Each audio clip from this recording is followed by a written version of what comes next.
Assalamualaikum warahmatullahi wabarakatuh.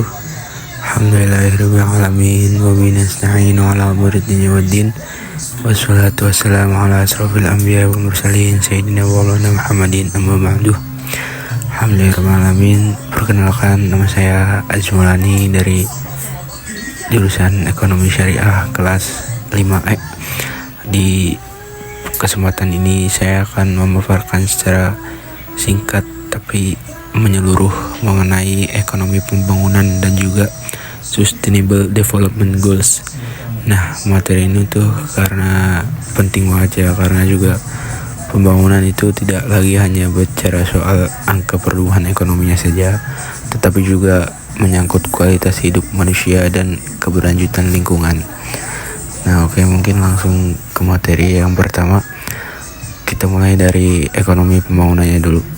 Nah, ekonomi pembangunan itu merupakan cabang ilmu ekonomi yang ngebahas bagaimana suatu negara, itu khususnya di negara berkembang, itu untuk meningkatkan kesejahteraan masyarakatnya secara menyeluruh. Nah, artinya pembangunannya itu tidak hanya diukur dari naiknya pendapatan nasional atau pertumbuhan ekonominya semata. Nah, tetapi juga dari pemerataan pendapatan, peningkatan kualitas hidup, serta juga terwujudnya keadilan sosial di tengah masyarakat. Nah, tujuan utama dari ekonomi pembangunan ini antara lain itu yang pertama, mengurangi kemiskinan dan juga pengangguran.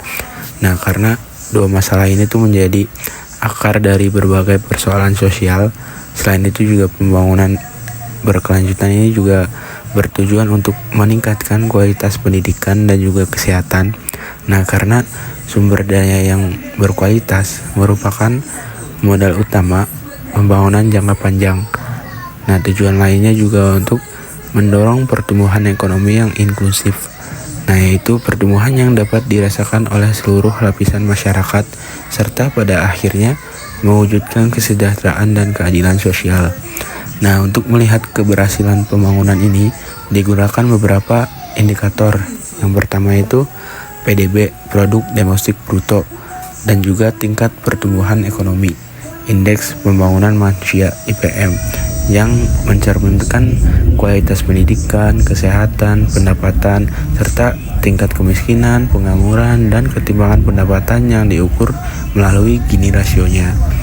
Nah, namun dalam praktiknya juga negara berkembang ini menghadapi berbagai tantangan ketimpangan ekonomi dan juga wilayah yang masih menjadi masalah serius, terutama antara daerah perkotaan dan pedesaan.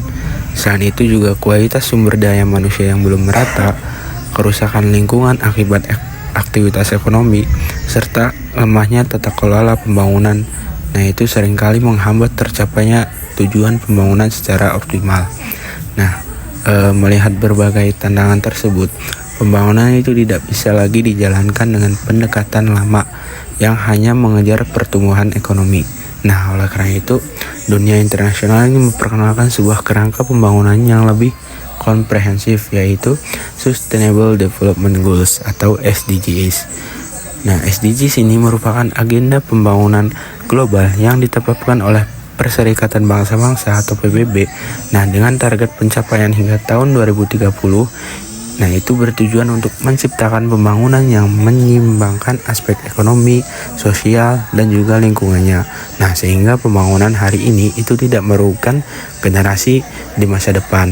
Nah, prinsip utama SDGs juga itu berkelanjutan. Artinya, pembangunannya itu harus menjaga kelestarian sumber daya alam. Nah, selain itu juga SDGs ini bersifat inklusif dan berkeadilan, di mana tidak ada satupun kelompok masyarakat yang tertinggal. Prinsip lainnya itu kolaborasi global, karena keberhasilan pembangunan membutuhkan itu kerjasama antara pemerintah, swasta, masyarakat sivil, dan dunia internasional. Nah, jika dikaitkan dengan ekonomi pembangunan, SDGs ini menjadi bentuk konkret penerapan pengentasan kemiskinan dan juga kelaparan. Nah, tercermin dalam SDGs 1 dan 2, Peningkatan kualitas pendidikan dan kesehatan itu tercakup dalam SDG 3 dan 4. Nah, pertumbuhan ekonomi inklusif dan juga penyediaan pekerjaan layak menjadi fokus SDG 8. Sementara itu, pelestarian lingkungan dan pengelolaan sumber daya alam diatur dalam SDGs 12 hingga 15. Nah, di Indonesia ini SDGs telah diintegrasikan ke dalam Rencana Pembangunan Jangka Menengah Nasional atau RPJMN. Nah, implementasinya ini melibatkan berbagai pihak, mulai dari pemerintah pusat, daerah, sektor swasta, akademisi, hingga masyarakat. Nah, hal ini itu menunjukkan bahwa SDGs menjadi arah utama pembangunan nasional yang berkelanjutan. Nah, saya juga sebagai mahasiswa ini melihat bahwa ekonomi pembangunan dan SDGs itu bukan hanya konsep teoritis, tetapi juga sangat dekat dengan kehidupan sehari-hari.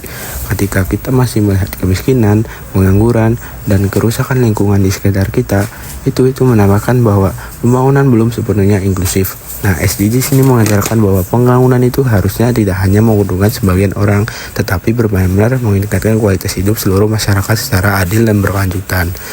Nah, berarti SDGs ini ekonomi pembangunan ini memberikan dasar pemikiran. Nah, sementara SDGs ini menjadi arah dan strategi implementasinya. Nah, kalau keduanya itu saling melengkapi dalam mewujudkan pembangunan yang tidak hanya maju secara ekonomi, tetapi juga adil secara sosial dan berkelanjutan bagi masa depan. Nah, terima kasih. Wassalamualaikum warahmatullahi wabarakatuh.